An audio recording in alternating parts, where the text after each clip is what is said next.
Zelensky's initial position was that he would give up Ukraine's mineral resources, or rather rights thereto, in exchange for NATO membership. I think it's fair to say NATO is probably not a reasonable bet for Ukraine, at very least. And so he finds himself in a difficult position of trying to do something that is good for Ukraine, but also doesn't give away the entire farm, so to speak. Yeah, certainly. And I'm not sure he has much of a choice at this point, but to try to play with the White House on this and at least create some rapport and goodwill thereby. Donald Trump says Ukrainian President Volodymyr Zelensky is set to sign a very big agreement on minerals when he visits the US on Friday. The two countries have been discussing a deal that will pay back the US for previous aid, which Zelensky wants to also include security guarantees to deter future Russian aggression. Trump confirmed the trip during his first cabinet meeting earlier. We're doing very well with Russia, Ukraine. President Zelensky is going to be coming on Friday. That's now confirmed, and we're going to be signing an agreement, which will be a very big agreement, and that'll be on rare earth and other things. As you know, we're in for probably $350 billion. Europe is in for $100 billion. Donald Trump there. Suriya Jayanti is a former US diplomat who served as energy unit chief at the US Embassy in Ukraine during Donald Trump's first term. She's also the co-founder of a US-Ukrainian diversified clean energy company. Suriya, thank you so much for being with us. It's a pleasure. Thank you. What do you understand is involved in this agreement? I know we haven't seen a cast-iron copy of it, but we have had more details, haven't we? So at the moment, this looks mostly like a framework agreement, which is what Zelensky has referred to it as. The text of the agreement, as it is expected to be signed later this week, lays out a framework, a structure for agreeing to the creation of a reconstruction investment fund into which Ukraine will put 50% of the forward-looking money it receives from extracting and monetizing its natural resources. It's not restricted to critical minerals, although Ukraine is quite rich in critical minerals, but it also includes petroleum, oil, natural gas, and it also includes the critical infrastructure necessary for the commercialization of those critical, minerals and rare earth substances, as well as the petroleum. So it's the ports and it's the logistics as well.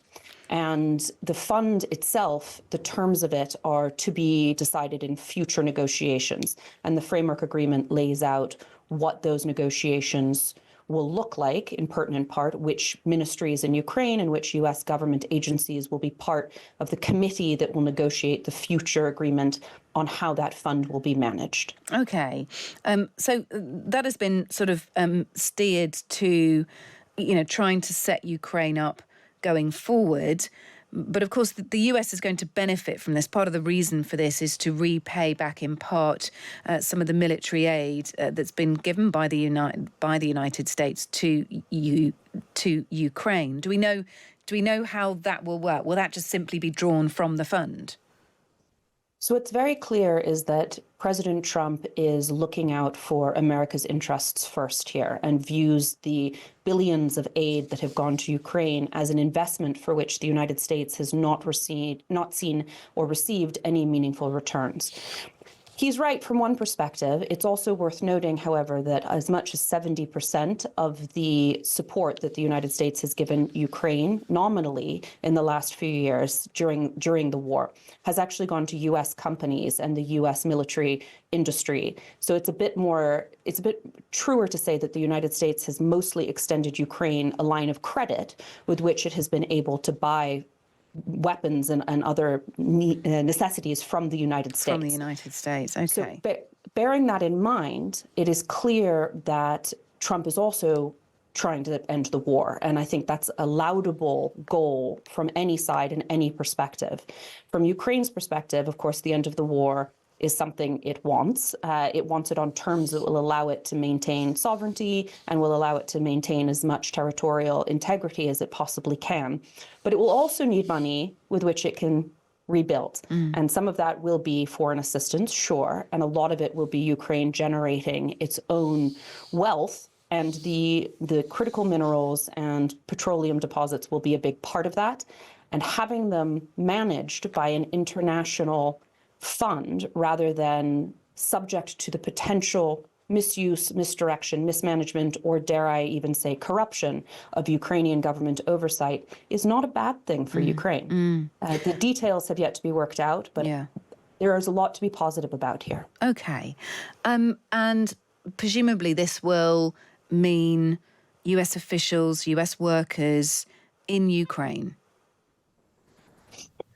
Sure, it's going to mean that there is an invitation to investment and even an advantage and potentially even a right of first refusal, although that exact language is no longer in the current draft, for the United States for any forward-looking extraction licenses. Yeah. Part of this has yet to be negotiated because it will be part of the next round of negotiations for the implementation of this framework agreement. But certainly there will be a lot of back and forth. Yeah, Trump saying today it's a great deal for Ukraine too. Suggests that there'll be automatic security, because one thing Ukraine's asked for the whole way along is security guarantees. They're incredibly fearful of striking a peace deal with Russia, but Russia coming back and re-invading again in 6 months' time, or launching a further invasion. But Trump said there'll be automatic security because nobody's going to be messing around with people when we're there. In other words, it is within the US's interest to protect some of the territories involved in this oil, gas, critical mineral extraction. Some of those areas, though, are places like the Donbass region, which is currently Russia-controlled. Formerly, it is Ukrainian territory, but it is Russia-controlled. So how will that work, Suriya? To be perfectly honest, this deal offers Ukraine no actual protection. It doesn't even really pretend to. Ukraine is in this situation mostly because the United States did not honor its existing security guarantees, which were encapsulated in something called the Budapest Memorandum, which was an agreement whereby Ukraine, when it became independent, gave up its nuclear weapons in exchange for security guarantees. Under the Biden administration, they decided they were not guarantees, but rather just assurances, and therefore not something the United States really needed to follow through on. So I think the Ukrainians are understandably jaded about any such promises of security. And yes, they were looking for very serious guarantees. Indeed, Zelensky's initial position was that he would give up Ukraine's mineral resources, or rather rights thereto, in exchange for NATO membership. I think it's fair to say NATO is probably not a reasonable bet for Ukraine, at very least. And so he finds himself in a difficult position of trying to do something that is good for Ukraine, but also doesn't give away the entire farm, so to speak. Yeah, certainly. And I'm not sure he has much of a choice at this point, but to try to play with the White House on this and at least create some rapport and goodwill thereby. Looking at the fundamentals of this deal, Suriya, the fact that it involves critical minerals, petroleum, oil, natural gas, but also infrastructure elements as well. You're a specialist within this area. You've, covered energy. You run a US-Ukrainian diversified clean energy company. So you are very much within this area. Does everything add up in this deal? The sort of basis of what's being proposed, does it make sense to you? Is it workable, I suppose I'm asking? Well, to the extent that it isn't actually a deal yet, it's a framework. Sure, it's workable, but a great deal is going to depend on what has yet to be negotiated, which is specifically how the investment fund itself is going to be governed and how it will make its investment decisions and manage the money that the Ukrainian government is obligated under this agreement to put into it. The Ukrainian government has to put 50% of all future revenues from the extractive industries into the fund, which is good for Ukraine because it is a way of having very competent people manage its reconstruction resources. And so there are benefits, absolutely, to it.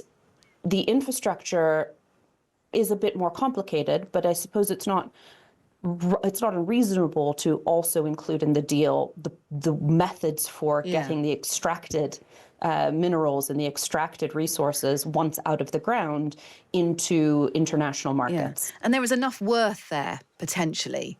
Because it seems like, well, the picture's being painted that there's a whole treasure trove of things in Ukraine that haven't yet been tapped into, and all that's going to rebuild. It's going to pay back the US. Perhaps the EU countries will also come in and ask for their share as well. Does that all make sense? I think to some extent, yes. Ukraine is an extremely natural resource rich country. It always has been. It was the breadbasket of the Soviet Union and of Europe.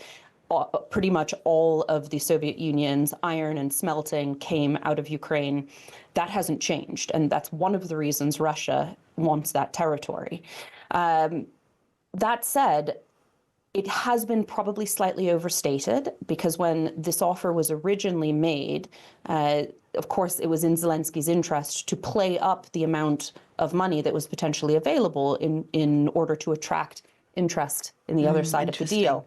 Having done that, he is probably now trying to roll it back and downplay what Ukraine's natural wealth is. It's probably got about 5% of the world's critical raw minerals. Yeah. Now there's some context. Suriya Jayanti, thank you so much for being with us. Former US diplomat, served as Energy Unit Chief at the US Embassy in Ukraine. Thanks so much for being with us, Suriya. Appreciate it.